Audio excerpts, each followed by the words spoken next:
everyone. Thank you for joining us for this 13 Plus FastCast. I'm Carson Courier. And I'm Mary Coleman. We want to begin this cast with late breaking news, and for that we are going to head to our website so you can check out this photo here.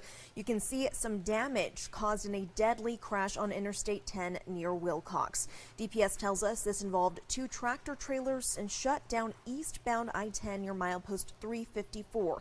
The driver of one semi-truck suffered a medical emergency which caused him to lose control and crash into the other semi. The semi that was hit was transporting ammonia, but DPS says it did not leak. DPS says a passenger in that semi was killed and the driver suffered life-threatening injuries. The driver of the at-fault truck suffered non-life-threatening injuries, and at noon, DPS told us they hope to have eastbound Interstate 10 reopened in about 3 hours or about a half hour from now. An update now for you on a case we've been following. A man now facing 2 murder charges in a Santa Cruz County homicide investigation. The Santa Cruz County Sheriff's Office says that it received a 911 call last week from a man saying he had murdered 2 people in Sonoyta. 22-year-old Austin Sheed, you see him right there on your screen, was taken into custody after his father was found dead in a residence. His stepmother was taken to the hospital in critical condition. Officials say she has now died from her injuries. A search warrant was executed on Austin Sheed's residence in Tucson, and a journal was found where Austin described his intentions to kill the victims. We'll keep watching this for you.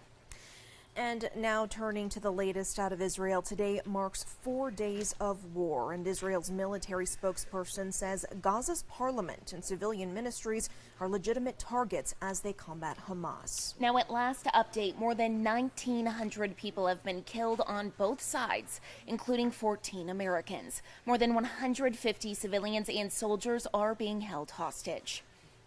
And President Biden addressed the country this morning. He said this is an act of, quote, sheer evil. A big focus of his speech was discussing next steps to ensure Israel has what it needs to defend itself and what the United States is doing to protect Americans.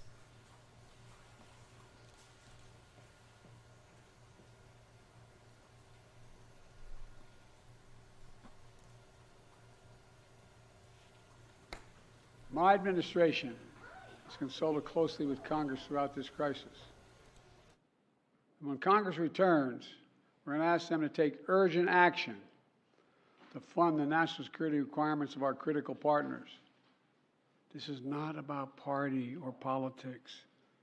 This is about the security of our world, the security of the United States of America. We now know that American citizens are among those being held by Hamas. I've directed my team to share intelligence and deploy additional experts from across the United States government to consult with and advise Israeli counterparts on hostage recovery efforts. Because as president, I have no higher priority than the safety of Americans being held hostage around the world. The United States has also enhanced our military force posture in the region to strengthen our deterrence. The Department of Defense has moved the USS Gerald R. Ford Carrier Strike Group to the Eastern Mediterranean and bolstered our fighter aircraft presence. And we stand ready to move in additional assets as needed. Let me say again, to any country, any organization, anyone thinking of taking advantage of this situation, I have one word: don't. Don't. Our hearts may be broken, but our resolve is clear. This is something that continues to develop hour by hour. You're taking a look at our website now. This is just one story that continues to be updated as we get more information. If you head to our website, that's KOLD.com, you can click on the news tab, then click on the national tab. You're going to see numerous stories there, numerous different headlines about what's going on in Israel. Again, this is developing by the hour. We're going to continue to update this with the very latest on air, online, and right here on 13 Plus. Now, another breaking news story we want to tell you about this afternoon is of former Olympic gymnast Mary Lou Retton. Her daughter says Retton is in intensive care fighting for her life against a rare form of pneumonia. Her daughter says she has been in the ICU for about a week and cannot breathe on her own. Retton won 5 medals at the 1984 Summer Olympics and made history when she became the first American woman to win gold in the individual all-around. And meanwhile, the American Red Cross says the U.S. blood supply has reached critically low levels. It is now asking high schools and colleges to bring back blood drives to help combat the shortage. The Red Cross says donations have dropped nearly 25% since August. Before COVID, about 25% of donations came from school blood drives. After the pandemic, it dropped to 10% before ticking back up again, but it still hasn't reached pre-pandemic levels. Experts say they hope to see a turnaround this school year, and the need for a blood supply is constant around U.S. hospitals, as we know. In 2019 alone, more than 4 million people received transfusions. Happening now, a push to get more students to join the medical field. The Arizona Heart Foundation has opened up its second school of cardiac and vascular ultrasound. Now the goal here to get more sonographers right here in Tucson and also around the country. We want to show you some numbers here. So taking a look at your screen, it comes at a time of need. According to the Bureau of Labor Statistics, by next year, there needs to be over 27,000 more sonographers. That's an increase of nearly 25%. Our very own Jack Cooper has more on the reason behind this second location. The Arizona Heart Foundation tells me that they opened this second location in Tucson to meet the growing demand of sonographers that are needed here in southern Arizona. They tell me that actually hospitals and other medical clinics have been reaching out to them, saying that they need more help and more people. Now, this is a 12-month accelerated program, and every day students spend about 3 to 4 hours in class and then also 3 to 4 hours in lab, so they're practicing what they've just learned. I'm told almost 90% of students have a job lined up after school, and leaders at the Heart Foundation tell me that the shortage actually hits southern Arizona harder than most places because of the lack of resources and ability to train people further south. There is a high demand, especially in Tucson. Being so close to the border of New Mexico, we have a lot of bordering towns that just simply don't have access to the colleges that require for accreditation purposes for our CCI, for registered cardiac or vascular sonographers. And we want to be able to produce high quality students so that way the field can get the adequate people that they need. Now, if you're interested, I'm told it's about 6 months of classes and labs and then about 6 months of an internship, so you actually get that real-world experience as well. If you're interested, we have all the details you need to know up on our website right now. Reporting near Broadway and Craycroft, Jack Cooper. Back to you. Happening now, the U.S. Postal Service wants to raise prices once again. The proposed new rates include a 2-cent increase in the price of a first-class mail forever stamp. That's from 66 cents to 68 cents. Prices for special services products, including certified mail, post office box rental fees, money order fees, and the cost to purchase insurance when mailing an item would go up as well. The USPS says their prices are among the most affordable, though, in the world. The Postal Regulatory Commission still has to review these price changes first. If approved, though, the new prices would take effect on January 21st. And speaking of prices going up, trick-or-treaters may experience an extra scare this Halloween. A new survey is suggesting they may get less candy this year due to inflation. Researchers at the sales and marketing group Advantage Solutions surveyed over 1,000 adults. 40% said that inflation will impact their plans to buy candy. And among that group, half said they plan on spending the same amount as last year, but will be buying fewer of the sweet treats. Roughly 30% said they will be spending less and buying less, and it isn't just inflation that's driving up prices for consumers. Producers say a tight sugar supply will be driving up the cost of candy, as well as cutting into the production of goods.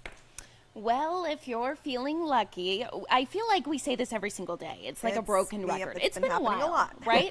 Well, the Powerball jackpot has soared to an estimated $1.73 billion after no big winners in last night's drawing. This marks the second largest prize in the lottery's history. Now, yesterday's winning numbers were 16, 34, 46, 55.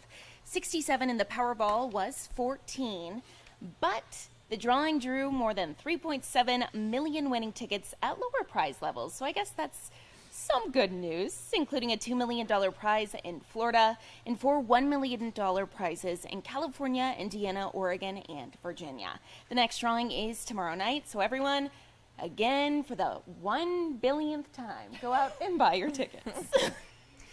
And now we want to bring in Mallory Schnell with a look at what's going on outside. Mallory, I feel like, speaking of up and down with the Powerball, that's what the weather's like too. It's been insane. I know. Everybody I talk to, they want the temperatures to cool off and stay there. Like, we want fall, even though we live in Arizona. Yeah. But temperatures, even for us, have been above normal. And unfortunately, that trend's going to continue for tomorrow. But we do have some changes on the way by the end of the week. We'll take it. So that is some good news. If we do take a look at our high temperatures the next 5 days, 94 tomorrow. So very similar to today. But if you want some 80s, Thursday and Friday, you'll want to get out and enjoy that because you can see it's very short-lived. Right back into the lower 90s for this upcoming weekend. Our climate normal is 88 to 87 for this time of year. Now, this is the upper level pattern here. We have this trough of low pressure. You can see the greens, the blues on the map. That's going to be digging into areas just off to our north. That's going to bring us some gusty winds tomorrow. Cooler temperatures Thursday and Friday. But as I mentioned, that pattern short-lived. We have another ridge that's going to try to move right in here Sunday into next week, bringing that summer-like feel back to southern Arizona. Your daily wind gusts here, strongest Wednesday into Thursday before they do weekend as we head into Friday through the weekend. And your wind speeds right now, not too bad, 5 to 15 miles per hour. So a light breeze out there for your Tuesday afternoon. Temperatures, those are warm. We have some upper 70s, though, in Bowie and Bisbee, 82 in Sierra Vista, 91 in Tucson, 96 up in Casa Grande, 95 in Phoenix right now. So your hour-by-hour forecast through the rest of the evening, staying pretty quiet, mostly clear.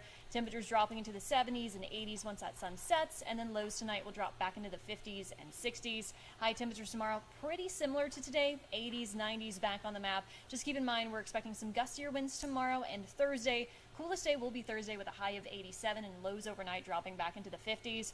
But then we do climb back up. You can see it's hard for us to stay cool. I know. Low 90s this weekend, mid 90s Monday and Tuesday. So still riding that roller coaster for now. Oh my goodness. If you have friends or family like me on the eastern side of the country, much cooler there. Maybe go visit. I am this weekend. I know you are. So I'll get to enjoy some 50s and 60s there. But in the meantime, 80s and 90s. Hopefully you bring a little bit back for us. I'll try. Yeah, you can thaw out Put here. it in my Freeze suitcase. there, thaw out here. Sounds like a plan.